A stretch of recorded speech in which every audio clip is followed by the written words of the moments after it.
त्यागी again. और आज हम बात करेंगे हाइपर एसिडिटी पर। हाइपर एसिडिटी क्यों होती है, इसके कारण क्या हैं, इसके सिम्टम क्या हैं और कॉम्प्लिकेशन क्या हैं, क्या क्या हाइपर एसिडिटी होने के कारण से प्रॉब्लम क्रिएट हो सकती हैं। तो मैं doctor Vandana Tyagi from Shakuntalam traditional spinal care, एक आयुर्वेदा नेचुरोपैथी योग ध्यान केंद्र दिल्ली पश्चिम बिहार में और रेजिडेंशियल ब्रांच इन विलेज कालंद डिस्ट्रिक्ट मेरठ में,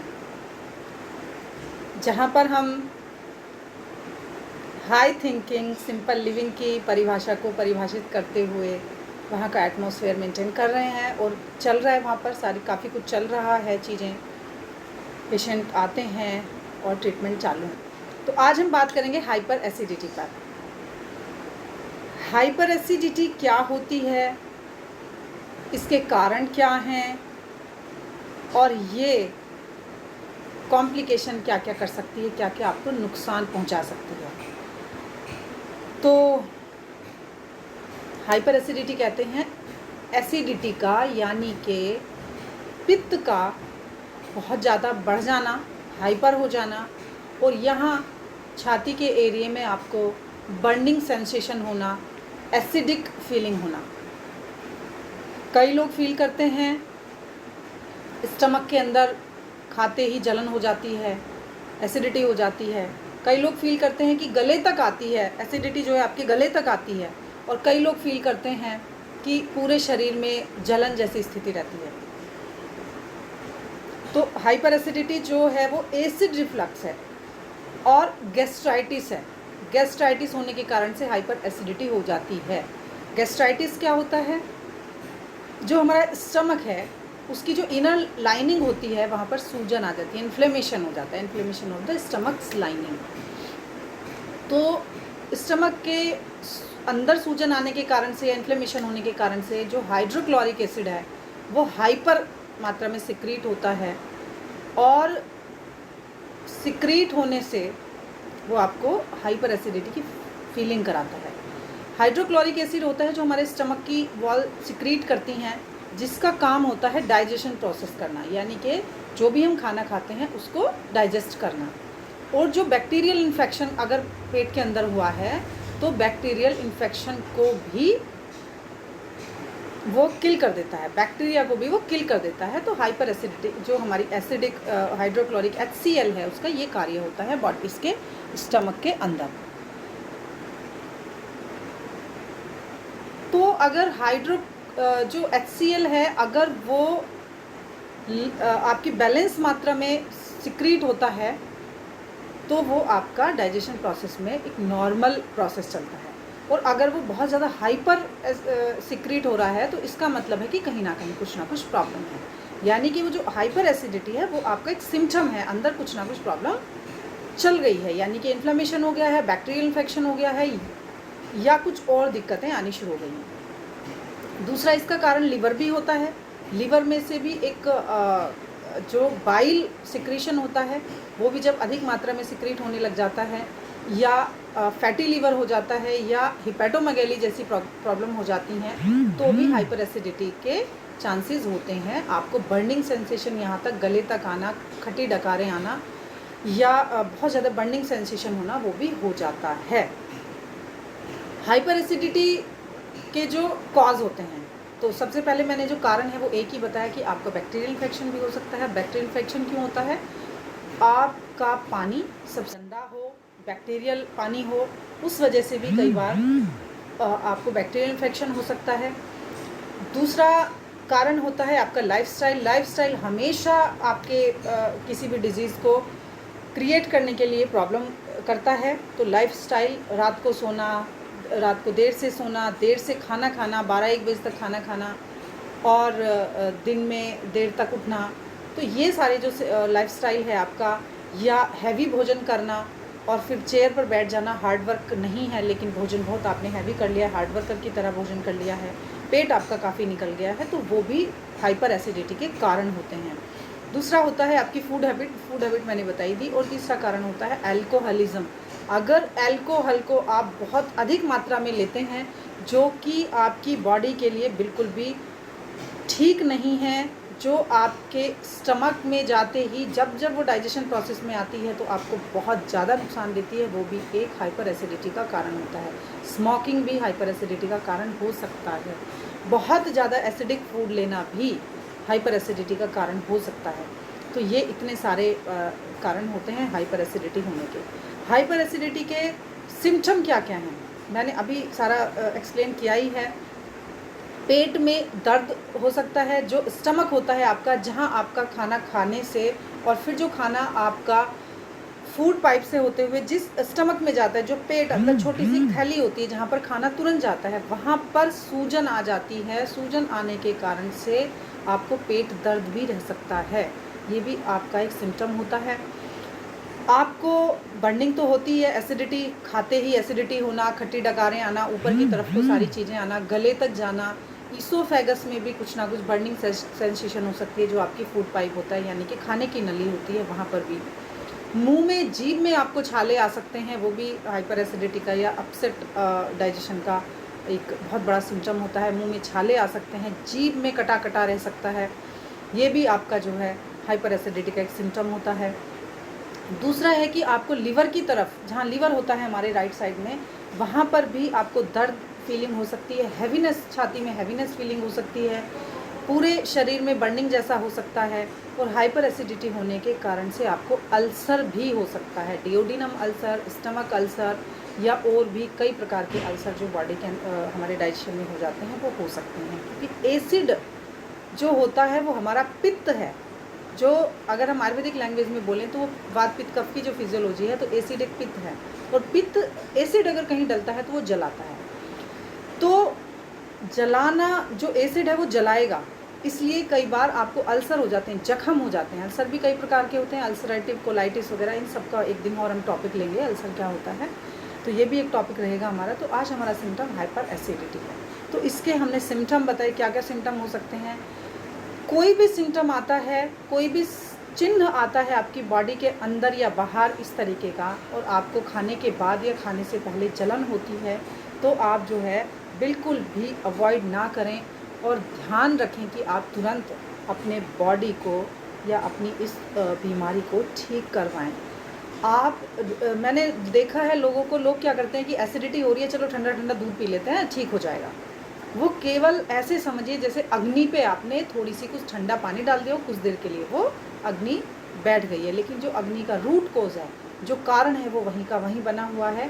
दूध पीने से या वो करने से वो कारण ख़त्म नहीं होता। जस्ट अग्नि पर आपने ठंडा डाल दिया तो वो ठंडक आपको बॉडी को मिल गई, बस इतना होता है। तो ये इतने सारे सिम्टम हैं। कॉम्प्लिकेशन क्या क्या हैं इनके, हाइपर एसिडिटी का कॉम्प्लिकेशन यानी कि क्या क्या हो सकता है। अभी मैंने बताया आपको अल्सर हो सकता है, ईसोफेगस का अल्सर हो सकता है, डिओडिनल अल्सर हो सकता है, अल्सरेटिव कोलाइटिस हो सकता है, स्टमक के अंदर जख्म बन सकता है। ये बहुत सारे सिम्टम आपके हाइपर एसिडिटी के कारण होते हैं, ये हमेशा आपको ध्यान रखना चाहिए। आगे अब हम बात करेंगे कि और क्या क्या और क्या कॉम्प्लिकेशंस होते हैं। गैस्ट्राइटिस हो सकता है। गैस्ट्राइटिस का मतलब होता है कि आपके स्टमक के अंदर की लाइनिंग में सूजन का आ जाना। पेट नीचे से फूला फूला रह सकता है, यानी कि हाइपर एसिडिटी तो है ही, गैस्ट्रिक भी हो जाता है, गैस भी बहुत ज़्यादा बन सकती है, क्योंकि डाइजेशन प्रॉपर नहीं होगा तो गैस भी बन जाती है। ब्लॉटिंग रहेगा, पेट फूला हुआ रहेगा, अफारा जिसे कहते हैं वो रहेगा, खट्टी डकारें आएंगी आपको, इस तरीके की चीज़ें रहेंगी। खाना खाने का कभी मन नहीं करेगा, या फिर बहुत तेज़ भूख लगेगी कि आप जल्दी जल्दी कुछ ना कुछ खाते रहें। कई हाइपर एसिडिटी ऐसे करके पेशेंट हमें बताते हैं कि मैम अगर एसिडिटी हो रही है तो अगर मैं थोड़ा सा कुछ खा लेता हूँ तो वो थोड़ी शांत होती है, हाइपर एसिडिटी थोड़ी सी शांत हो जाती है। तो इसका मतलब ये होता है कि जब एसिड आपकी स्टमक के अंदर बहुत ज़्यादा है तो अगर उसमें आप कुछ खाना डाल देते हैं तो उसको पचाने के प्रोसेस में लग जाता है। तो ये भी एक सिम्टम होता है हाइपर एसिडिटी का। भूख ज़्यादा लगना, क्रोध ज़्यादा आना, ये फिर पित्त प्रकृति के लोगों के काम आ जाते हैं। और पित्त प्रकृति के लोगों की फिर अलग अलग सिम्टम होते हैं। वो किसी दिन हम प्रकृति बैठकर समझाएंगे तो फिर पता चलेगा कि किस तरीके की प्रकृति के लोगों में क्या क्या प्रॉब्लम आनी शुरू हो जाती हैं, या हाइपर अगर कोई प्रकृति है या टेम्पर है तो किस तरीके से वो काम करती है। तो आज हम हाइपर एसिडिटी की बात कर रहे थे। कॉमन सी बीमारी है पर इतनी खतरनाक है कि पता नहीं वो क्या क्या कर देती है, कितने अंदर अल्सर कर दे, अंदर क्या क्या कुछ कर दे, आपकी सेहत ही ख़राब हो जाएगी, पूरे दिन आप परेशान रहेंगे। छोटे छोटे बच्चों में हाइपर एसिडिटी देखने को मिलती है आजकल। जो बच्चे देर रात जागरण करते हैं, देर रात तक कंप्यूटर पर बैठते हैं, जो बच्चे या नाइट ड्यूटीज़ होती हैं, उनको देखने में मिलता है ये हाइपर एसिडिटी के केसेस बहुत ज़्यादा आते हैं। देर से उठना, जल्दी मतलब देर से उठना भी एक बहुत बड़ा कारण होता है, यानी कि जैसे 12-1 बजे हमने कुछ खाया और फिर हम 10 बजे तक सोते हैं, क्योंकि जो हमारा डाइजेशन प्रोसेस है आयुर्वेद और नेचुरोपैथी के अकॉर्डिंग सूर्य पर बहुत डिपेंड करता है। सूर्य कब ढला, कब निकला, कब पीक पर आया और चंद्र कब आया, कब गया, उस पर बहुत ज़्यादा डिपेंड करता है हमारा डाइजेशन प्रोसेस। इसीलिए हमारे वैद्यों ने, हमारे ऋषियों ने जो खाने का सिस्टम बनाया है कि आप 7 बजे तक खाना खा लीजिए, फिर थोड़ा सा टहलिए, फिर थोड़ा सा सो जाइए, तब सोइए, इस टाइम दूध पीना, इस टाइम ये करना। हम एक डाइट शेड्यूल हम एक दिन एक अलग से टॉपिक लेंगे कैसे कैसे हमें करना चाहिए।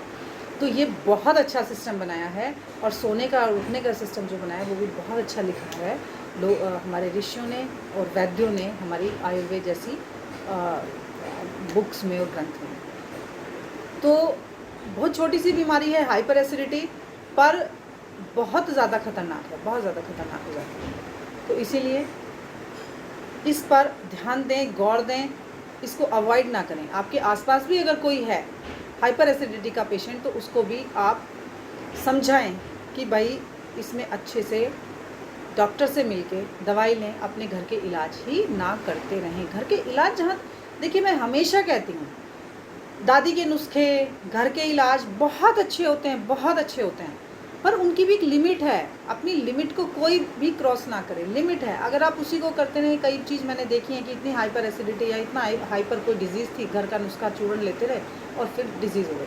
आप आयुर्वेद ही करिए, लेकिन एक अच्छे वैद्य से, एक अच्छे डॉक्टर से मिलकर करिए, बात करिए, अपने सिम्टम बताइए, तो वो आपकी प्रकृति के अकॉर्डिंग, आपके डिजीज़ के अकॉर्डिंग आपको दवाई चलाएंगे, आपको घर के नुस्खे बताएंगे।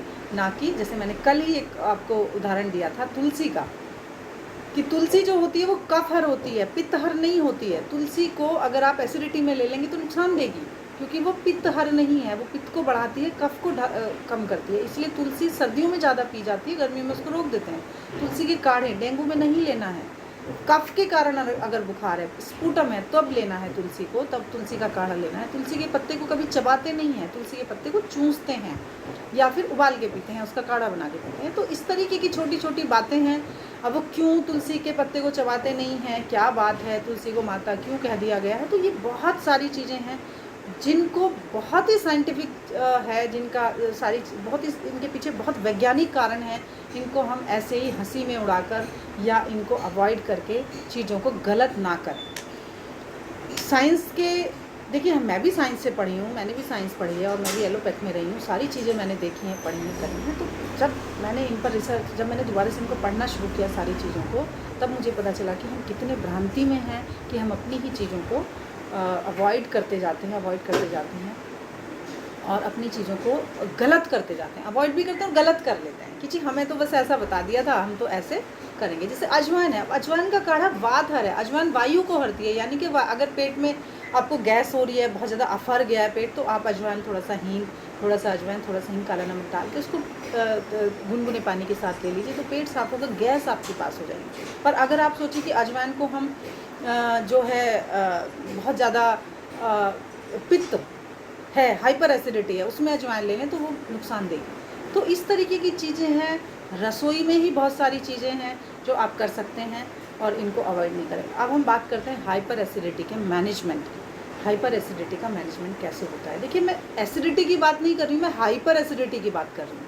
एसिडिटी नॉर्मल हो जाती है, आप हींग, आप कुछ भी जैसे ठंडा काढ़ा बनाकर गिलोय का, वो सब कर सकते हैं अपनी, या ठंडा दूध पीकर उसको मैनेज कर सकते हैं। आपका डाइट को बैलेंस करके उसको ठीक कर सकते हैं। अगर एसिडिटी है, नॉर्मल एसिडिटी है, लेकिन अगर आपकी हाइपर एसिडिटी है, मैंने हाइपर एसिडिटी की बात करी है, तो हाइपर एसिडिटी तो क्रॉनिक डिजीज़ हो जाती है। इसको हमेशा ध्यान में रखें, अवॉइड ना करें और वास्तव में अपनी बीमारी का, अपने शरीर का ध्यान रखें, क्योंकि ये शरीर है तभी आप हैं, नहीं तो कुछ नहीं रखा भाई, शरीर गया तो आप गए। महात्मा बुद्ध को जब एनलाइटन होने जा रहा था तो 3 महीने वो एक गुफा में बैठ गए थे कि मैं भी महावीर की तरह, भगवान महावीर की तरह अपने शरीर को कष्ट दूंगा और तभी मुझे एनलाइटन होगा या ज्ञान की प्राप्ति होगी। तब उनको एक लेडी ने समझाया था, जब वो बाहर निकले 3 महीने बाद गुफा में और शरीर जर्जर हो चुका था तो गिर गए, तब उनको एक लेडी ने समझाया कि भाई तब तक ये शरीर है, जब भी तो तुम एनलाइटन होगे, अगर शरीर ही ख़त्म हो गया तो एनलाइटन कैसे हो जाओगे। आत्मा कोई बिना शरीर के आत्मा भटकती हुई थोड़ी ना एनलाइटन हो जाती है। तो इसीलिए ये शरीर होना ज़रूरी है। तभी महात्मा बुद्ध ने खीर, उस लेडी की दी हुई खीर खाई और उन्होंने कहा कि अब खा पी कर खूब ढंग से अपनी डाइट को बैलेंस करके और अपने आप को बैलेंस करके मैं साधना करूँगा, तब मुझे ज्ञान की प्राप्ति होगी। तब वो पीपल के पेड़ के नीचे बैठे बोध गया में, उनको ज्ञान की प्राप्ति हुई। तो इस तरीके के बहुत सारे उदाहरण हमारी लाइफ में हैं कि हमें अपने शरीर को अवॉइड नहीं करना, चाहे हम अपने खाने को अवॉइड कर दें, चाहे एक बार हम अपने घूमने को अवॉइड कर दें, पर अपने शरीर को क्या ज़रूरत है, क्या चाहिए, कौन सा ट्रीटमेंट चाहिए, वो ज़रूर देना चाहिए। तो हाइपर एसिडिटी का जो मैनेजमेंट है वो सबसे पहले हम हमेशा वैदिक और आयुर्वेदिक मैनेजमेंट की बात करते हैं, वैदिक मैनेजमेंट, योगिक मैनेजमेंट की बात करते हैं, ना कि एलोपैथिक मैनेजमेंट की। एलोपैथिक मैनेजमेंट इमरजेंसी में बहुत अच्छा होता है, लेकिन बाद में रिहेबिलिटेशन के लिए, रूट कॉज को ख़त्म करने के लिए, क्योर हो जाने के लिए आपको वैदिक और योगिक साइंस की तरफ ही आना चाहिए और आना ही होगा।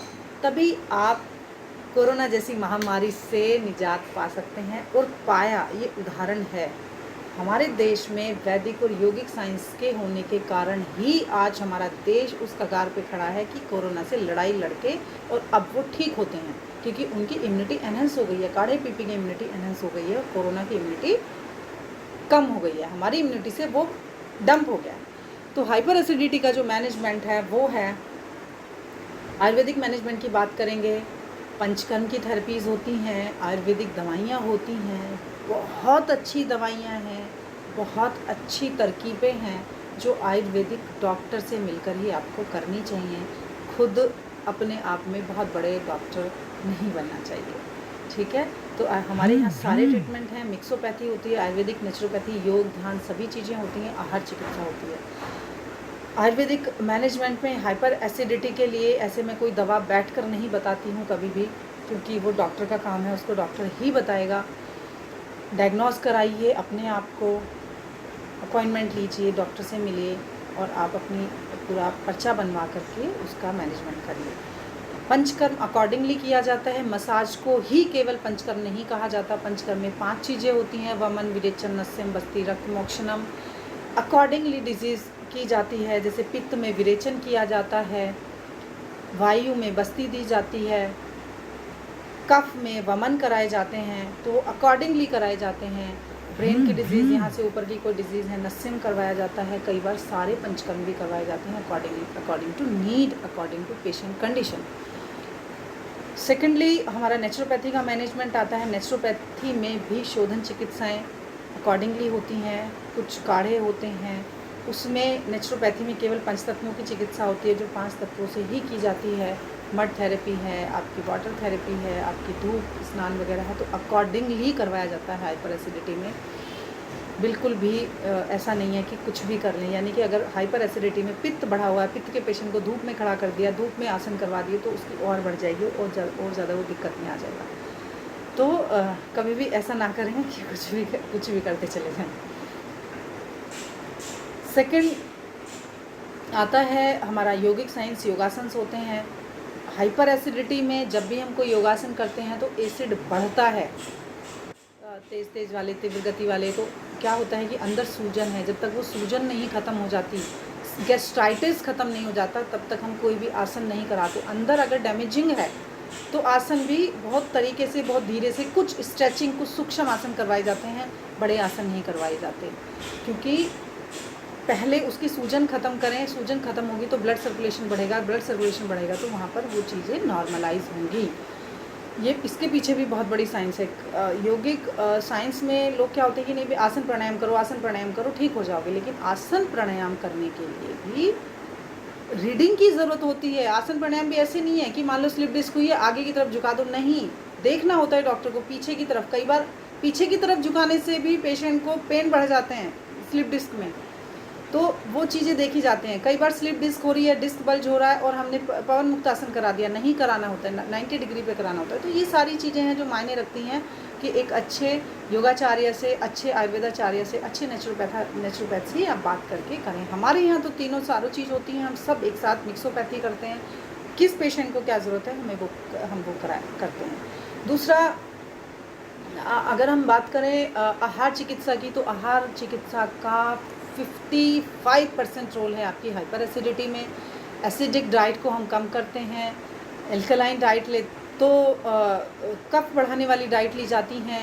जैसे पित्त में, हाइपर एसिडिटी में तेल बिल्कुल अवॉइड करना होता है। हम गाय का घी खिला सकते हैं थोड़ा सा, और ठंडी चीज़ें खिलाई जाती हैं, लेकिन इतनी भी ठंडी चीज़ें नहीं खिलाई जाती हैं कि उसकी जो अग्नि है वो बुझ ही जाए, यानी कि हाइपो में ही चली जाए। हाइपो एसिडिटी भी तो नहीं होना चाहिए ना, नहीं तो जठराग्नि है आपकी, डाइजेशन कैसे करेगी? क्योंकि अग्नि का कार्य डाइजेशन करना है, अग्नि का कार्य आपको एक्टिव रखना है, अग्नि का कार्य है आपके चेहरे पर तेज होना चाहिए, कांति होनी चाहिए। अग्नि अंदर नहीं है तो आप तो बिल्कुल खराब, बिल्कुल डंप हो जाएंगे ना। प्राण शक्ति है आपकी अग्नि, अग्नि आपकी प्राण शक्ति को बढ़ाती है, तो इसीलिए अग्नि होना चाहिए। अग्नि को ख़त्म भी नहीं करना है, पर बैलेंस में, हर चीज़ बैलेंस में होना चाहिए। अगर बैलेंस नहीं है तो आपकी लाइफ ही ख़राब है। भगवान बुद्ध ने बैलेंस की बात की है, भगवान महावीर ने बैलेंस की बात की है, गुरु नानक देव ने बैलेंस की बात की है, हमारे श्री राम, मर्यादा पुरुषोत्तर राम कहलाए गए, वो बैलेंस की बात करते हैं, हमेशा बैलेंस की बात करते हैं। और श्री कृष्णा तो थे ही बैलेंस, बहुत बैलेंस थे, तभी इतना कुछ झेल पाए। इतने अंदर इतने विषम परिस्थितियों में उन्होंने अपने आप को बैलेंस रखा। उनकी स्माइल कभी नहीं ख़त्म हुई उनके चेहरे से। तो इसीलिए बैलेंस्ड अवस्था जो होती है वो बहुत अच्छी अवस्था होती है। इसीलिए एसिडिटी भी आपके अंदर की जो फिजियोलॉजी है वो बैलेंस रहे, ना हाइपर हो ना हाइपो हो, तो वह उसी प्रकार से हमारी आहार तालिका पेशेंट्स के लिए बनाई जाती है। देखिए, ये मेरी जो वीडियोस होती हैं वो बिल्कुल एक आम लोगों के लिए होती हैं, आम जनता के लिए होती हैं, पेशेंट्स के लिए होती हैं। ये कोई इन वीडियोस में मैं मेडिकल भाषा का कम यूज़ करती हूँ, क्योंकि मैं किन्हीं डॉक्टर्स को तो पढ़ा नहीं रही हूँ या स्टूडेंट को लेक्चर तो दे नहीं रही हूँ। मैं केवल आप अपने जो लोग हैं जो छोटी छोटी बीमारियों को लेकर भटकते रहते हैं और बहुत सारे उनके केवल डायग्नोस्टिक प्रोसेस चलते रहते हैं, यानी कि एंडोस्कोपी हो गया, ये हो गया, नीचे से तो फिर कॉलोनोस्कोपी हो गया, बहुत सारे, इतने सारे इसमें कराते रहते हैं। एंडोस्कोपी करते हैं हाइपर एसिडिटी में, या स्टमक पेन हुआ तो उसमें, मतलब इतने ज़्यादा कर लेते हैं कि टेस्ट होते रहते हैं और इलाज कुछ चल नहीं पाता। तो उन लोगों के लिए मैं केवल ये वीडियोस बनाती। तो हाइपर एसिडिटी को हमने सारा डिस्क्राइब कर दिया है। आहार चिकित्सा का बहुत बड़ा रोल है, देन काउंसलिंग का बहुत बड़ा रोल है। कई बार हाइपर एसिडिटी जो है, एक कॉज एक और रह गया जो मैं पीछे बताना भूल गई हूँ, स्ट्रेस के कारण भी होता है। एसिडिटी आपकी स्ट्रेस के कारण भी होती है। आप किसी भी स्ट्रेस में हैं, आपको घबराहट हो गई है, किसी भी जैसे बच्चों में एग्ज़ाम के कारण से घबराहट हो गई है, एग्ज़ाम सर पे है, कुछ याद नहीं है, भूल जाता है बच्चा, तो घबराया हुआ रहता है, डरा हुआ रहता है। फियर जो होता है वो बहुत बड़ा एसिडिटी का कारण होता है। तो काउंसलिंग सेशन हुआ, मेडिटेशन हुआ, जो हमारे सेंटर पर करवाए जाते हैं। अगर आप 8 दिन के लिए वहाँ जाते हैं या 10 दिन के लिए वहाँ जाते हैं, तो आप होलिस्टिक अप्रोच करके सुबह 6 बजे से उठना और रात के 7-8 बजे तक, 9 बजे तक जो सारी प्रक्रिया चलती हैं, वो पूरे दिन कुछ ना कुछ आपको शेड्यूल के अकॉर्डिंग कराया जाता है, आपकी डिज़ीज़ के अकॉर्डिंग कराया जाता है। तो ये बहुत सारी चीज़ें हैं जो हाइपर एसिडिटी का कोज़ है, उनके कारण हैं, उनके सिम्टम हैं और कॉम्प्लिकेशंस हैं। ये बीमारियां ऐसी होती हैं, बाहर से नहीं दिखेंगी, बाहर से सब कहेंगे घर वाले कि अरे यार बिल्कुल ठीक तो है, या फीमेल को कह देते हैं ठीक तो है, घर में ही तो रहती हो आप, कुछ पता नहीं क्यों बीमार कहती रहती हो। तो ये जो चीज़ें हैं, ये स्टेटमेंट बिल्कुल गलत होते हैं। अगर कोई कंप्लेन करता है या बच्चा कोई कंप्लेन करता है, तो इसका मतलब कहीं ना कहीं गड़बड़ है, आप उसको ध्यान दीजिएगा। घर में हस्बैंड हो, वाइफ हो, बच्चे हों, सास हो, बहू हो, कोई भी रिलेटिव्स आपके हों, उन पर ध्यान देना बहुत ज़रूरी है। तो हाइपर एसिडिटी को मैंने बहुत ही सिंपल भाषा में आप तक पहुंचाने की कोशिश की है। आप लोग ध्यान दीजिए। मेरे सारे नंबर, कॉन्टैक्ट नंबर भी, व्हाट्सएप नंबर भी मेरे इसी वीडियो के ऊपर की साइड में, वेबसाइट, ईमेल सब हैं। जेन्युइन पेशेंट ही मुझे कॉल करें, कोई बीमार है वो करे, या कोई और सलाह लेना चाहता है वो कॉल करें। सिंपल कॉल करके बात करिए। मैसेंजर की कॉल मैं नहीं उठाती हूँ, या मेरा कोई घर में असिस्टेंट है क्लिनिक पर वो उठाएगा। तो ये ध्यान रखें। और मौसम बदल रहा है, मैं हमेशा वीडियो में आखिरी वीडियो पे कहती हूँ मौसम बदल रहा है, और मौसम के बदलने के अकॉर्डिंग शरीर शुद्धि करना बहुत ज़रूरी है। डिटॉक्सिफिकेशन करना यानी कि पंचकर्म करना बहुत ज़रूरी है। आप मुझे संपर्क कर सकते हैं। जिसको भी डिटॉक्सिफिकेशन कराना है संपर्क करिए। 1 दिन का प्रोसेस है जो हमारे आयुर्वेदाचार्यों ने तैयार किया है। आप 1 दिन का प्रोसेस है। बिफोर प्रोसेस से पहले दिन आपको कुछ दवाइयाँ खिलाई जाती हैं या घृत खिलाया जाता है, फिर उस दिन विरेचन करवाया जाता है, शरीर शुद्धि। नेक्स्ट डे आप अपने ऑफिस वगैरह में जा सकते हैं। बहुत अच्छा प्रोसेस है, कोई कमज़ोरी नहीं आती है, और आपकी बहुत सारी बीमारियां से आप प्रिवेंशन में चले जाते हो, प्रिवेंशन हो जाती है काफ़ी बीमारियों को लेकर। हमने सभी लोग खुश रहें, मस्त रहें, पानी पीते रहें, अपने आप को ठीक रखें, और कुछ भी प्रॉब्लम है, जहाँ मेरी हेल्प की ज़रूरत है, आप प्लीज़ मुझे कांटेक्ट करिए। थैंक यू सो मच, धन्यवाद, सबको प्रणाम, हार्दिक